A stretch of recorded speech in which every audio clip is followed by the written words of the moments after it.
পানিহাটির ওপারেই ভাগীরথীর কোল ঘেঁষে এক প্রাচীন জনপদ কোন্নগর। আজকের ব্যস্ত শহরের আড়ালে লুকিয়ে রয়েছে তার নামের এক রহস্যময় ইতিহাস। কোন্নগর নামের উৎপত্তি নিয়ে বহুদিন ধরে নানা মত প্রচলিত, আর সেই মতগুলি যেন আমাদের নিয়ে যায় সময়ের গভীরে কিংবদন্তি আর স্মৃতির পথে। প্রথম মতটি আমাদের নিয়ে যায় এক প্রাচীন রাজ্যের কাহিনীতে। কথিত আছে বহু শতাব্দী আগে এখানে কুমার নামের এক রাজার রাজধানী ছিল। সেই সময় এই অঞ্চল পরিচিত ছিল কুমারঘর বা কুমারনগর নামে। কালক্রমে কুমারগড় বা কুমারনগর নামটি বদলে গিয়ে রূপ নেয় আজকের কোন্নগর। দ্বিতীয় মতটি সামাজিক ইতিহাসের সঙ্গে যুক্ত। কোন্নগর ছিল কায়স্থ সম্প্রদায়ের এক গুরুত্বপূর্ণ কেন্দ্র। সেই কারণেই এই অঞ্চলের প্রাচীন নাম কায়েতনগর। সময়ের সঙ্গে উচ্চারণের বদলে বদলে যাওয়ার কায়েতনগর থেকে কায়খতনগর, সেখান থেকে কাননগর, কেবাতনগর, এই নাম পরিবর্তনের ধারাবাহিক পথ পেরিয়ে শেষ পর্যন্ত নামটি দাঁড়ায় কোন্নগর।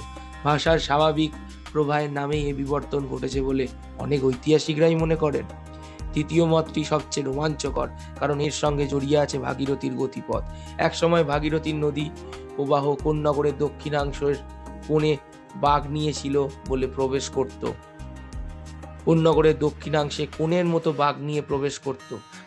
নদীর এই কোণাকৃতি প্রবাহ দূর থেকে স্পষ্ট দেখা যেত বলে ভাগীরথীর অপর পারের মানুষজনকে এই অঞ্চলের নাম কোন্নগর বলে ডাকতে শোনা যেত। কালক্রমে কোন নগরী বদলে যায় কোন্নগরে। এই মতের পক্ষে ঐতিহাসিক প্রমাণও মেলে।